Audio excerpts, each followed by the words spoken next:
Oi, pessoal, estamos aqui retornando. Inicialmente, dar o nosso abraço aqui à Lúcia Fátima, que é a nossa mediadora em Fartura do Piauí, né? Então, um grande abraço, Lúcia Fátima, aos nossos alunos, né? A Islane Thaís, está em Isaías Coelhos, ao pessoal de Beneditinos, né? O pessoal das demais cidades, Betânia do Piauí, Brasileira, né? Coronel José Dias, Padre Marcos. Vamos continuar aqui nosso fluxo, pessoal, para a gente ser gigantes e crescer nesse processo formativo. Então, vamos seguir aqui a nossa conteúdo, né, que trata sobre os princípios do direito administrativo e vamos entrar propriamente dito, né, apresentar para vocês esses institutos, tá? Então, vamos seguir aqui o nosso fluxo de apresentação. Então, a gente vai trazer aqui, pessoal, exemplos, né, de prerrogativas especiais conferidas, né, à administração pública e seus agentes decorrentes, né, da supremacia do interesse público. Então, a gente traz aqui de forma exemplificativa, pessoal, a possibilidade de transformar compulsoriamente, né, a propriedade privada em pública, né, que no caso aqui é exatamente a desapropriação, que a gente está identificando. A gente tem a autorização, né, para usar a propriedade privada em situações de eminente perigo público, né, que são as requisições de bens. E a gente tem um exemplo, a requisição de veículo particular, né, pela polícia para perseguir um criminoso, por exemplo. A gente tem o poder, pessoal, de convocar particulares, né, para a execução compulsória de atividades públicas, que é a requisição de serviço. Um exemplo, a convocação de mesários, né, para a eleição. A gente teve vários colegas, vários brasileiros, né, representando e auxiliando nesse processo das nossas eleições. A gente tem os prazos processuais em dobro, né, para contestar, recorrer e responder o recurso, dentro do direito administrativo. Tem-se o dever de o particular, né, da passagem no trânsito para as viaturas que estão sinalizando a situação de emergência. Eu acredito que muitos de vocês já devem ter vivenciado isso. A gente está aqui no trânsito e aí tem a ambulância, né, ou tem o carro da polícia que está numa perseguição, o carro da polícia, a ambulância levando um paciente. E aí ele precisa chegar em tempo hábil, né, no hospital para que garanta com satisfação, né, o atendimento daquele paciente. Então ele vai ligar ali a sirene, né, sinalizar com a iluminação e a gente vai para o acostamento, né, para dar essa passagem. Então eles têm prioridade e estão representando o poder público naquele exato momento. A presunção, né, de legitimidade dos atos administrativos e a impenhorabilidade, né, dos bens públicos. Então aqui a gente apresenta, né, as prerrogativas especiais conferidos à administração pública. Então, só destacar aqui que são exemplos, né, para que facilite o processo de aprendizagem de vocês. Então, aqui tem um quadro resumo, pessoal, as noções centrais, né, as supras princípios, que é a supremacia do interesse público primário sobre o privado, que vai refletir os poderes da administração pública, e a indisponibilidade do interesse público, que reflete os direitos, né, dos administrados. Então, a gente traz aqui os princípios constitucionais do direito administrativo, que são, pessoal, princípios expressos, né, explícitos ou expressos, e estão diretamente previstos na nossa Constituição Federal de 88. Está basicamente aonde, professor? No dispositivo constitucional, né, que trata dos princípios administrativos, no seu artigo 37 caput, que é a parte inicial do nosso artigo 37, dentro do texto constitucional, né, de 88. Então, diz, a administração pública, direta ou indiretamente de qualquer dos poderes da União, dos Estados, do Distrito Federal e dos municípios, ele vai obedecer, pessoal, os princípios da legalidade, impessoalidade, moralidade, publicidade e eficiência. E aí, pessoal, até num processo formativo, né, a gente tem várias dinâmicas de poder trazer, né, pontos que vêm auxiliar no processo de vocês aprenderem. Então, para a gente memorizar os nomes, né, dos 5 princípios mencionados no artigo 37 caput, pode ser usado, né, a seguinte regra mnemônica. Então, o LIMP, né, a gente trazendo de cima para baixo, vão representar os 5 princípios, né, que vão estar expressamente, né, e explícitos na nossa Constituição Federal. Legalidade, impessoalidade, moralidade, publicidade e eficiência. Isso foi trago dentro do livro do professor Maza, 2022, o livro super atual, né, desse ano. E a gente vai apresentar cada um desses princípios. Princípio da legalidade, pessoal. Então, ele é inerente ao Estado de Direito. Então, o princípio da legalidade, ele representa a subordinação da administração pública à vontade popular. o exercício da função administrativa, ele não pode ser pautado, né, pela vontade da administração ou dos agentes públicos, mas ele deve obrigatoriamente, né, respeitar a vontade da lei.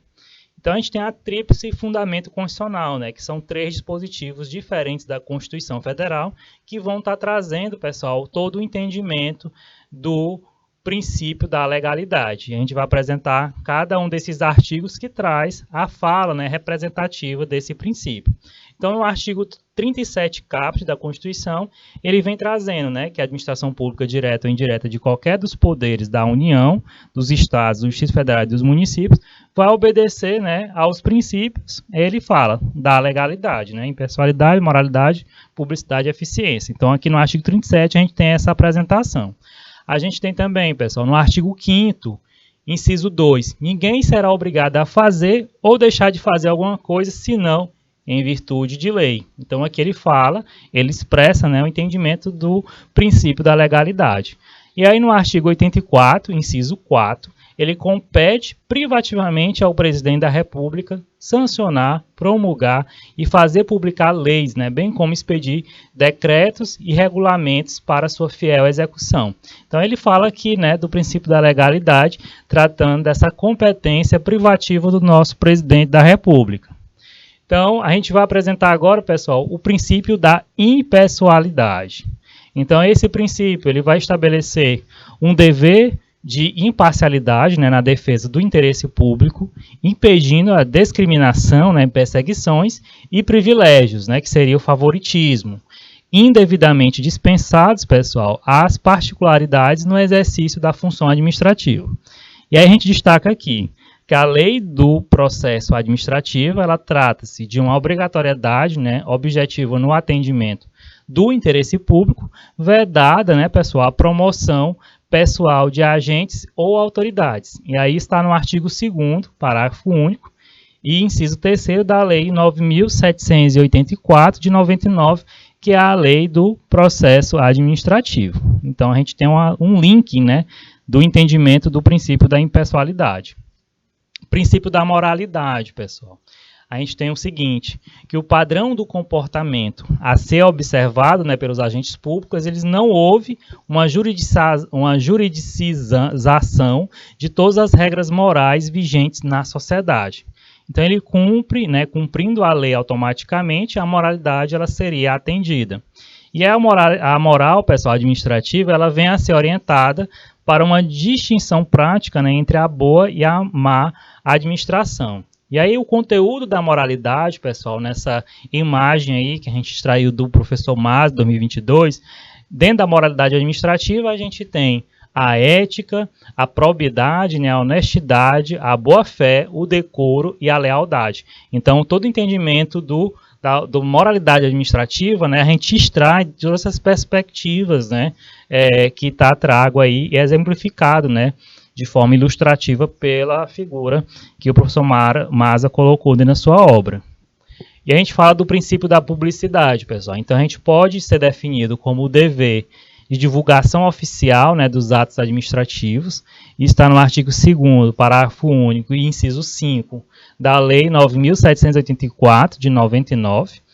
Esse princípio, ele encarta-se, pessoal, num contexto geral de livre acesso dos indivíduos à informação de seu interesse e de transparência, né, da atuação administrativa, como se pode deduzir, né, do conteúdo de diversas normas constitucionais. E aí um exemplo a gente tem, pessoal, no artigo 5º, inciso 33 da Constituição Federal, em que diz o seguinte: todos têm direito a receber dos órgãos públicos informações do seu interesse particular, ou de interesse coletivo ou geral, que serão prestados, né, no prazo da lei, sob pena de responsabilidade, ressalvados aqueles, né, cujo sigilo seja imprescindível, né, para a segurança da sociedade e do Estado. Então, esse princípio da publicidade, pessoal, ele é muito interessante, muito importante a gente ter a seguinte percepção, que toda ação do nosso poder público, toda normatização, ela vai ser garantida essa publicidade, seja nos canais do governo, né, seja na publicação no Diário Oficial do Estado, no Diário Oficial do município.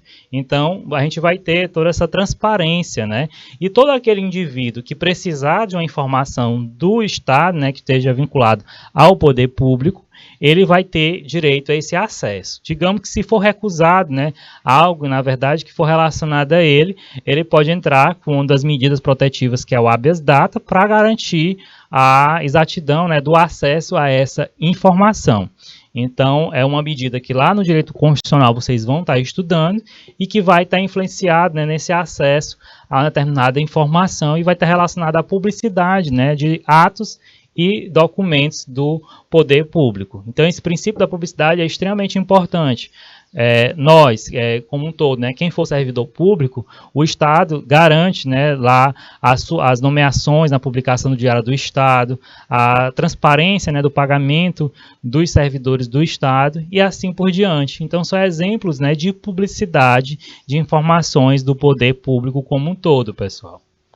E aí, seguindo aqui o fluxo, a gente tem, pessoal, a transparência, né, a divulgação oficial e a publicação e divulgação de vencimento dos servidores públicos, que é o que eu acabei de falar. A lei de acesso à informação, está na lei 12.527 de 2011, né, que regulamenta o direito constitucional de acesso dos cidadãos às informações públicas, que é ir buscar, né, e ter esse direito. A gente tem os princípios do direito administrativo, pessoal.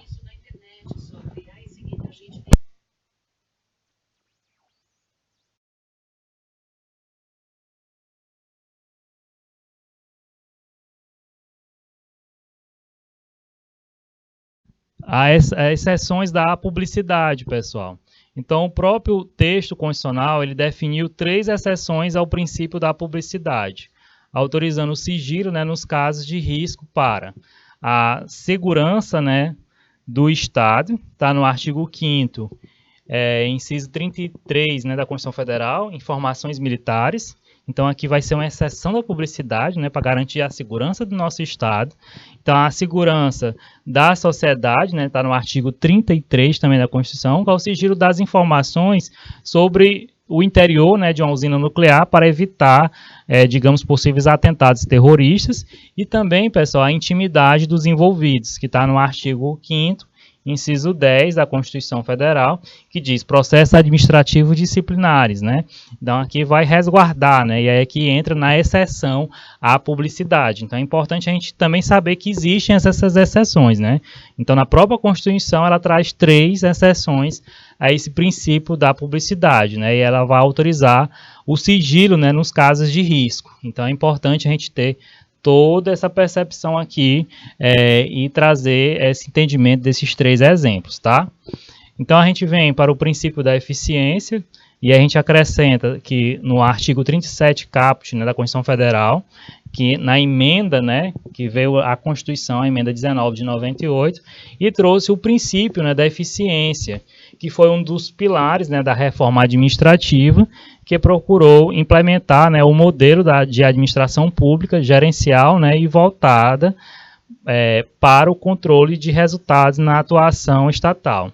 Então, a gente não pode confundir, pessoal, os seguintes conceitos, que aí a gente tem o conceito da eficiência, que seria o modo pelo qual, né, se exerce a função administrativa, o conceito de eficácia, pessoal, que diz respeito aos meios e instrumentos empregados pelo agente, e a efetividade, que é voltado, né, para os resultados de sua atuação.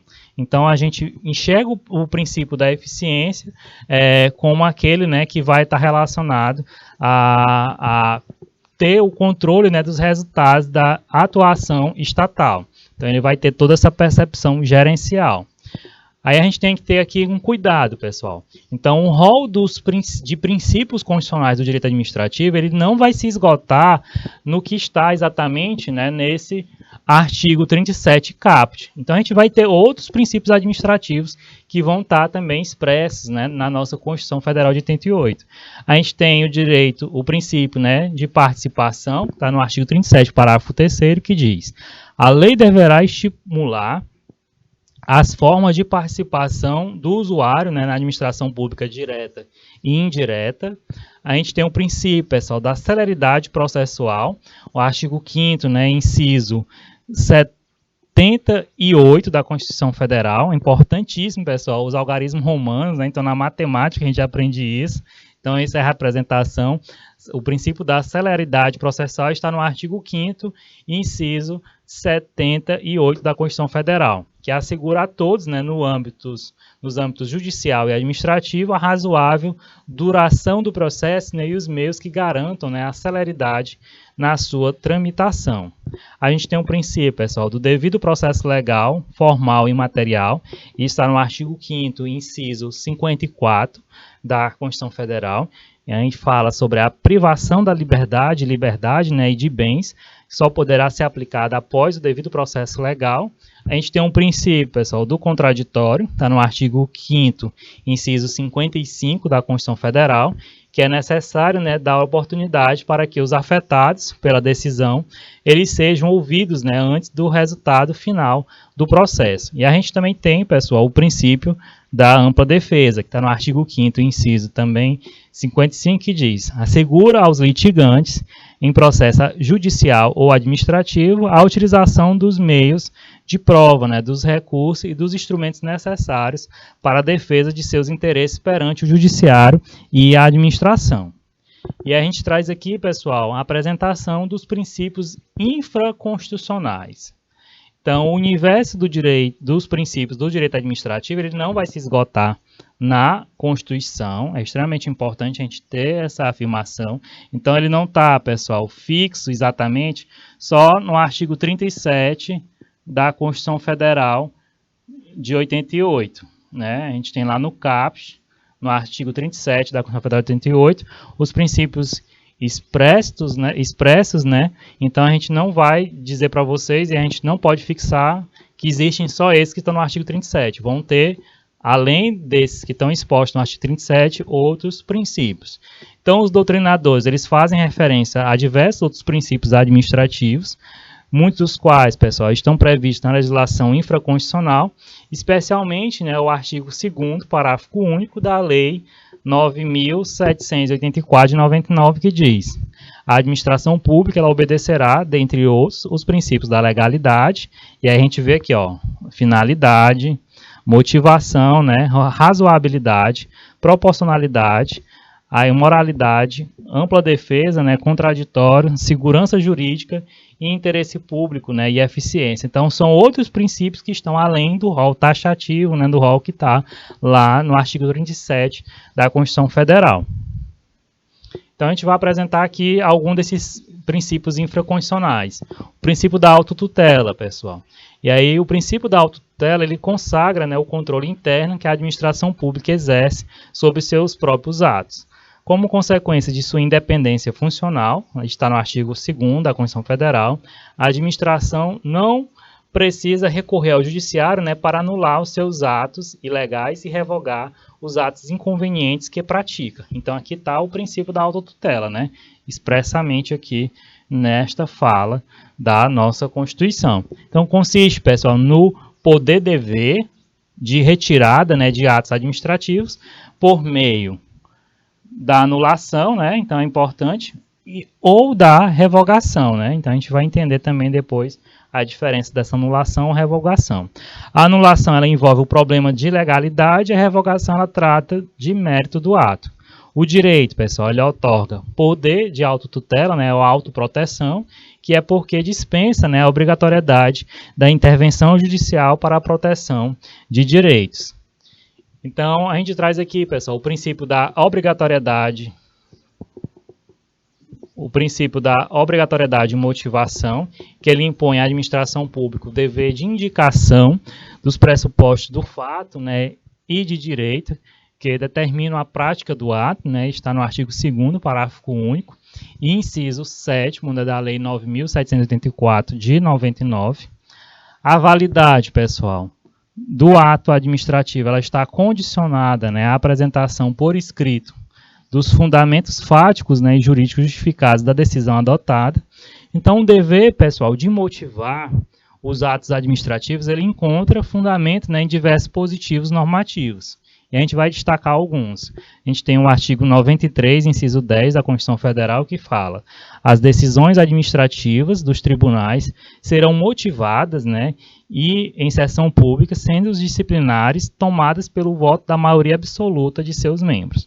Já no artigo 50 da Lei 9.784 de 99, ela diz: os atos administrativos deverão ser motivados com a indicação dos fatos, né, e dos fundamentos jurídicos. Então, aqui a gente vê a expressão, né, nesses artigos, tanto da Constituição como da Lei 9.784, a integração, né, desse princípio da obrigatória motivação. Né, precisa ter essa motivação nessas decisões. A gente traz aqui, pessoal, o princípio da finalidade. E aí ele está definido, né, no artigo 2º, parágrafo único e inciso 2 da Lei 9.789 de 89. Essa lei, pessoal, é a lei que trata dos processos administrativos, que a gente já mostrou para vocês lá em outro momento inicial da nossa aula. E aí esse princípio ele fala como o dever de atendimento, né, aos fins de interesse geral, vedada a renúncia total ou parcial, né, de poderes ou competências, salvo autorização em lei.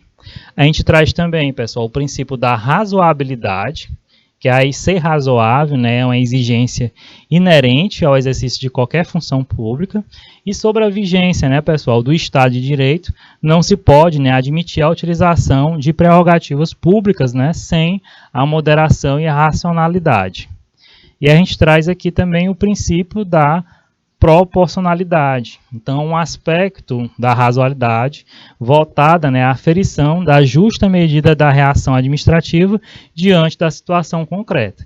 Então, pessoal, aqui nesse princípio da proporcionalidade, a gente até faz um destaque, né, ele aqui trata exatamente o seguinte: nesse princípio da proporcionalidade, a ação concreta, né, que gerou aquela situação vai ser proporcional, né, o ato do Estado como poder, né, ele vai ter que ser proporcional àquela atitude, né, que foi gerada de forma concreta. Então, o Estado, quando vai agir, né, em alguma ação, ele não pode dar, digamos, uma ação maior do que aquilo que foi concretizado. Ele tem que ser proporcional àquela realidade, né, e aí cada situação, cada fato vai ter uma expressão, né, do ato de uma ação do Estado propriamente dito, mas sempre seguindo essa proporcionalidade, né, da relação como um todo. Então, seguindo aqui as ideias de princípio, pessoal. A gente tem um princípio da responsabilidade. E aí ele estabelece, né, o artigo 37, parágrafo 6º da Constituição de 88, que as pessoas jurídicas de direito público e direito privado, prestadoras de serviços públicos, né, responderão pelos danos que seus agentes, nessa qualidade, né, causarem a terceiros e assegurando o direito de regresso, né, contra o responsável nos casos de dolo ou culpa. A gente tem, pessoal, os princípios da segurança jurídica, que aí é um fundamento geral do ordenamento, sendo aplicável, né, a todos os ramos do direito. O seu conteúdo ele volta-se, né, à garantia da estabilidade, da ordem, da paz social e a previsibilidade das atuações estatais. A gente tem um princípio, pessoal, da boa administração, em que põe o dever de, diante de diversas opções de ação, né, definidas pela lei, para a prática dos atos discricionários, né, e aí a administração pública ela possa adotar, né, a melhor solução para a defesa do interesse público.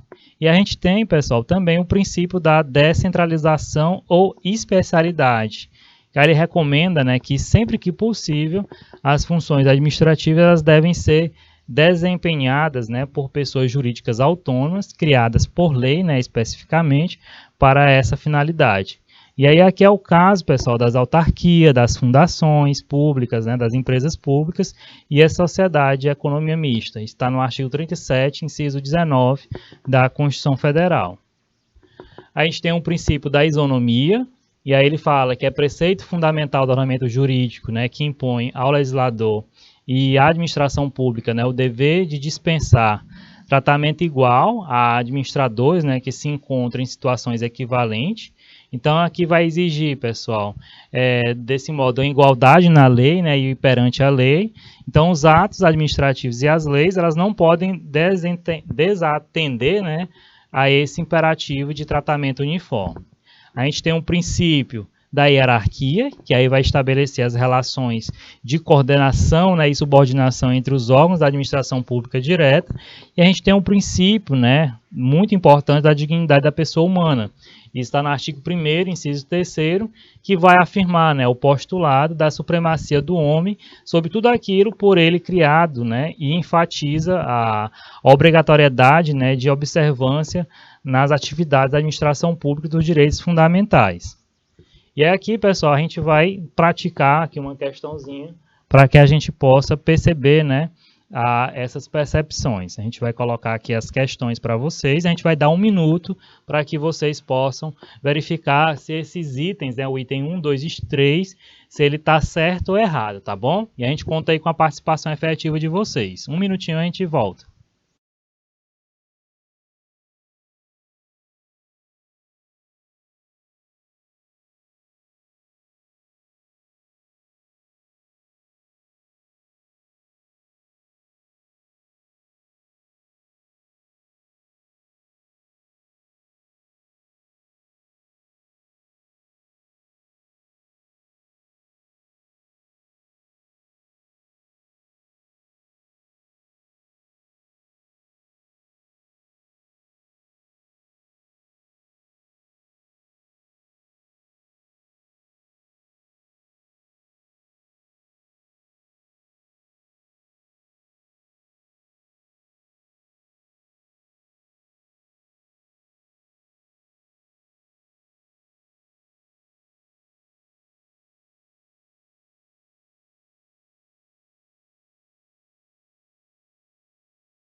Vamos lá, pessoal. O pessoal de Beneditinos aí contribuindo bastante, né? Todos colocaram que os 3 itens estão corretos. Vamos lá, pessoal.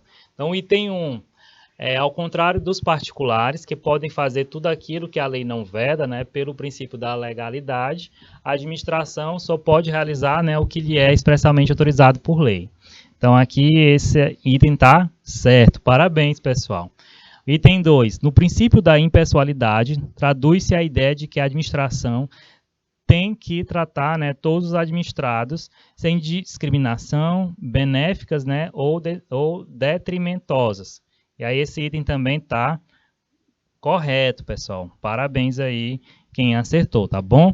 O princípio da publicidade, ele visa dar transparência aos atos da administração pública e contribuir, né, para a concretização dos princípios da moralidade administrativa. Esse item também está correto. Então, os 3 itens estão corretos. Então, a gente fortalece nosso processo de ensino-aprendizagem e seguimos aqui para o último tópico da nossa aula, pessoal. Então, a gente vai falar aqui da administração pública, né, atos administrativos. Então, o ato administrativo, pessoal, ele cumpre um importante papel, né, de controle sobre as atividades da administração pública e antes de agir, né, concretamente na aplicação da lei, o poder público ele passou, né, a ser obrigado a expedir uma declaração de vontade, né, anunciada à decisão adotada, como um requisito, na verdade, do legislador, né, de sua futura atuação. Então, essa declaração da vontade, pessoal... Só um minutinho aqui que o prof voltou o slide sem querer. Então, essa declaração da vontade é o ato administrativo. Então, o ato administrativo, pessoal, é o ato jurídico típico do direito administrativo, diferenciando-se, né, das demais categorias de atos por seu peculiar regime jurídico. Então, o ato administrativo, pessoal, como um todo, ele traz como toda manifestação expedida no exercício da função administrativa, com caráter infralegal, né, e consistente na emissão de comandos, né, complementares à lei, com a finalidade de produzir efeitos jurídicos. Então, a gente traz aqui a informação. A ação concreta, né, destinada a executar O ato administrativo é o fato administrativo. Então, é importante ter esse destaque aqui. A gente traz essa informação aqui do nosso querido professor Maza, né, em que ele diz ato administrativo, declaração da vontade, fato administrativo, ação concreta, decisão executória. Então, a administração pública, pessoal, no exercício de suas diversificadas tarefas, né, pratica algumas modalidades de atos jurídicos que não se enquadram, né, no conceito de ato administrativo. Nem todo ato da administração, pessoal, é importante a gente ter essa percepção, é exatamente um ato administrativo. A gente não pode associar que qualquer ato da administração venha a ser um ato administrativo. O silêncio administrativo, pessoal, é outro ponto importante da gente tratar aqui com vocês. A doutrina ela vai discutir se o silêncio da administração pública ele pode ser desencadeado, né, alguma consequência jurídica. Em regra, pessoal, a inércia administrativa não tem importância para o direito. Pode ocorrer, porém, de a lei, né, atribuir algum significado específico ligando efeitos, né, jurídicos à omissão da administração. Então, a omissão da administração ela pode representar aprovação ou rejeição, né, na pretensão do administrado. Tudo vai dependendo, né, do que dispuser a norma competente. E é isso aqui que foi tratado por o professor Meirelles. Os atributos, pessoal, do ato administrativo. Então, a doutrina mais moderna, né, ela faz referência a 5 atributos: a presunção da legalidade, a imperatividade, né, a exigibilidade, a auto-executoriedade e a tipicidade. A presunção da legalidade, da legitimidade, pessoal. Então, a gente tem que o atributo da presunção da legitimidade, também conhecido como a presunção da legalidade ou presunção da veracidade, significa que, até prova, né, em contrário, o ato administrativo é considerado válido para o direito. Já a imperatividade ou a coercibilidade, pessoal. Então, significa que todo ato administrativo ele pode criar, né, unilateralmente obrigações aos particulares, independente da anuência destes. Então, aqui a gente seguindo, pessoal. A exigibilidade, ela vai consistir no atributo, né? Consiste no atributo que permite à administração aplicar punições, né, aos particulares por violação da ordem jurídica, sem a necessidade, né, de ordem judicial. Então, a exigibilidade, pessoal, ela resume-se ao poder de aplicar sanções administrativas, como multas, né, advertência e interdição dos estabelecimentos comerciais. A auto-executoriedade, ela permite que a administração pública, pessoal, ela realize a execução material dos atos administrativos ou dos dispositivos legais. E aí ela pode usar a força física, né, se preciso for, para desconstituir, né, situações violadoras, né, da ordem jurídica. A tipicidade, pessoal, ela vai dizer respeito à necessidade de respeitar, né, a finalidade específica definida na lei para cada espécie de ato administrativo. E aí, dependendo da finalidade que a administração pretende alcançar, né, existe um ato definido em lei. Então, para que venha a se atender a alguma determinada situação, tem que ter alguma relação nesse processo da lei. A validade, pessoal, do ato administrativo. Então, aqui a gente destaca para vocês. No plano da validade, investiga-se a conformidade, né, do ato administrativo com os requisitos fixados no ordenamento para a sua correta produção. Então, o juízo de validade, ele pressupõe a existência do ato, né, razão pela qual só se pode falar, né, em ato válido ou inválido após a integração, o cumprimento do seu ciclo de formação. E a doutrina, pessoal, ela fala em requisitos, né, pressupostos ou elementos para se redefinir a condição de validade do ato administrativo. Aí a gente traz aqui a informação da eficácia do ato administrativo, em que o plano da eficácia ele analisa a aptidão, né, do ato para produzir efeitos jurídicos. O destino natural, pessoal, do ato administrativo é ser praticado, né, com a finalidade de criar, declarar, modificar, preservar, né, e extinguir os direitos e obrigações. E a gente tem um mérito, né, do ato administrativo, que vem a ser a margem de liberdade, né, que os atos discricionários eles vão receber da lei, né, para permitir aos agentes públicos, né, escolher, diante da situação concreta, qual a melhor maneira de atender, né, ao interesse público. E aí trata-se, pessoal, de um juízo, né, de conveniência e oportunidade que constitui o núcleo, né, da função típica do Poder Executivo, razão pela qual é vedado, né, ao Poder Judiciário controlar o mérito, né, exato do ato administrativo. E aí aqui a gente vai apresentar, pessoal, as classificações dos atos administrativos. A mais importante das classificações, pessoal, ela vai se basear no critério do grau de liberdade, né, se dividindo em atos vinculados e discricionários. E é que é muito importante a atenção de vocês. Atos vinculados, pessoal, são aqueles praticados pela administração sem margem alguma de liberdade, pois a lei define, né, de antemão todos os aspectos da conduta. A gente tem aqui exemplos. Então, a gente tem a aposentadoria compulsória do servidor, que completa 75 anos de idade. Isso vai ser observado o texto, né, do artigo 40, inciso 2 da Constituição Federal de 88. O lançamento tributário, né, e a licença para construir. Os atos vinculados, pessoal, eles não podem ser revogados, porque eles não possuem mérito, né, que é o juízo, né, de conveniência e oportunidade relacionada à prática do ato. Entretanto, eles podem ser nulos, né, podem ser nulos por vício de ilegalidade. Então, todo ato vinculado, ele pode ser anulado por vício da legalidade. Ele não pode ser, pessoal, revogado. Então, é extremamente importante vocês terem em mente esta observação, tá bom? Então, a gente segue aqui para o ato discricionários. Os atos discricionários são praticados, né, pela administração, dispondo de margem de liberdade, né, para que o agente público decida, diante do caso concreto, qual a melhor maneira, né, de atingir o interesse público. E aí aqui a gente traz os exemplos. Então, a gente tem o decreto de expropriatório, a autorização para instalação de circo, né, em área pública, a outorga, né, de autorização de banca de jornal. Então, os atos discricionários, pessoal, eles são caracterizados pela existência de um juízo de conveniência e oportunidade no motivo e no objeto, conhecido por mérito. Por isso, ele pode ser tanto anulado, nas hipóteses do vício da legalidade, quanto revogados por razões do interesse público. Então, aqui a gente já tem uma grande diferença, né, entre os atos vinculados e os atos discricionários. Os atos vinculados, eles não podem ser revogados, mas eles podem ser anulados. Já os atos discricionários, eles podem ser tanto anulados, na hipótese do vício de legalidade, quanto revogado por razões de interesse público. E a gente segue aqui com as informações. Os atos discricionários, pessoal, eles estão sujeitos ao amplo controle da legalidade perante o judiciário. Então, o juízo é proibido somente, né, revisar o mérito do ato discricionário.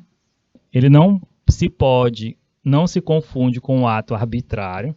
O arbitrário, pessoal, é o ato praticado, né, fora dos padrões da legalidade, exorbitando os limites de competência definidos pela lei.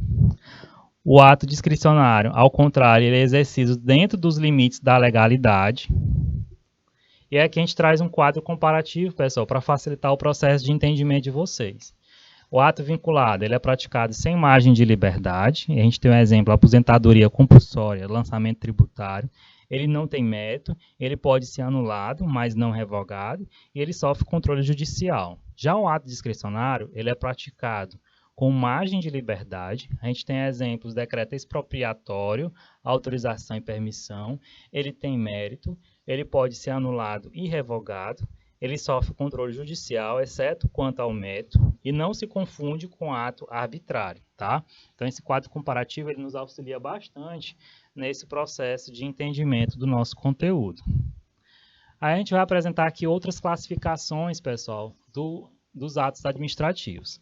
Quanto aos destinatários, a gente tem atos gerais ou regulamentares, que são dirigidos a uma quantidade indeterminável de destinatários. Exemplo, edital de concurso, né, regulamentos, instruções normativas e circulares de serviço.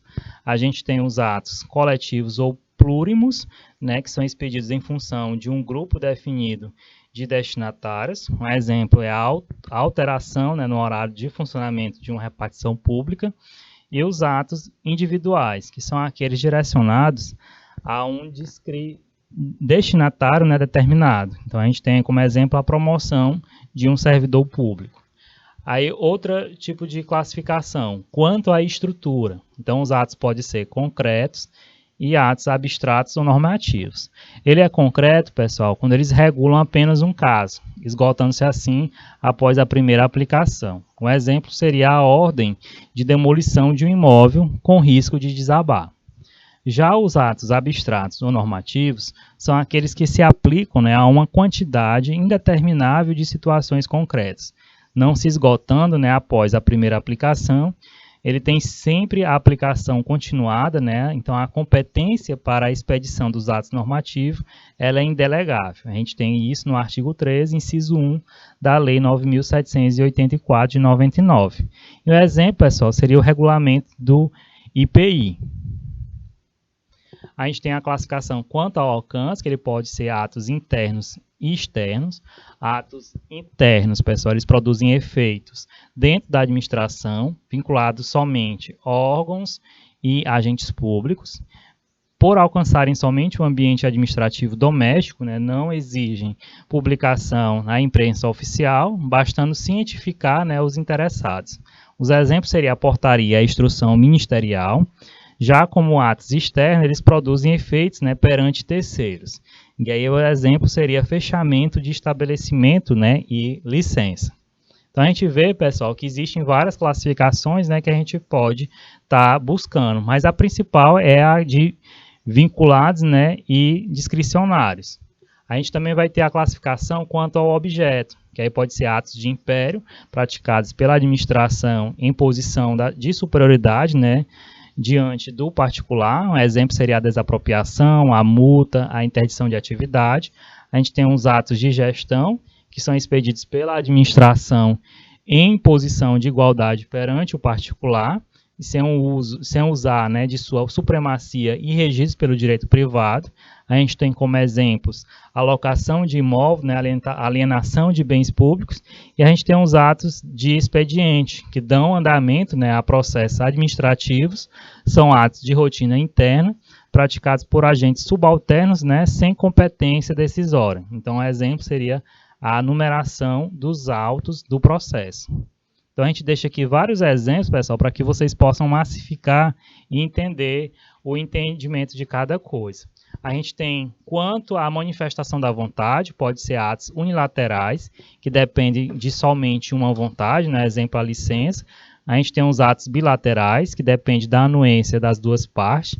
O exemplo seria o contrato administrativo. Quanto aos efeitos, estão aqui no próximo slide. A gente tem atos ampliativos, que é aqueles que aumentam a esfera do interesse do particular. Um exemplo, a concessão, permissão e autorização. E a gente tem os atos restritivos, que limitam a esfera do interesse do destinatário. E aí a gente tem as sanções administrativas. A administração pública, pessoal, a gente tem quanto à eficácia, a gente tem atos válidos, que são os praticados pela autoridade competente, atendendo a todos os requisitos exigidos pela ordem jurídica. Tem os atos nulos, que são aqueles expedidos em deconformidade com as regras do sistema normativo. A gente tem os atos anuláveis, que são praticados pela administração pública como vícios sanáveis na competência ou na forma. A gente tem os atos inexistentes, que possuem um vício gravíssimo no ciclo de formação impeditivo da produção de qualquer efeito jurídico. E a gente tem os atos irregulares, que são portadores de defeitos formais, levíssimos, que não produzem qualquer consequência na validade do ato. Então aqui, pessoal, a gente deixa as questões para que vocês pratiquem, são as questões finais da nossa aula, para que vocês consigam checar esse processo de ensino-aprendizagem. A gente fecha os atos administrativos, todas as classificações, a gente apresenta a principal, que são os atos vinculados e os atos discricionários. A gente apresenta outros tipos de classificações que dentro da nossa doutrina são tragos para a percepção e a formação da gente. Auxilia bastante no nosso processo de entendimento do conteúdo. Eu tentei colocar exemplo de todas as possibilidades de classificações desses atos administrativos. Então, na nossa aula, a gente teve todo esse direcionamento de noções gerais do direito administrativo. Aproveitem, pessoal, os horários que vocês têm livre para estudar e fortalecer esse processo de ensino-aprendizado. Eu deixo aqui meu abraço, bom almoço, fiquem com Deus, tá? E até a nossa próxima aula. Então, Abração, pessoal. Até mais.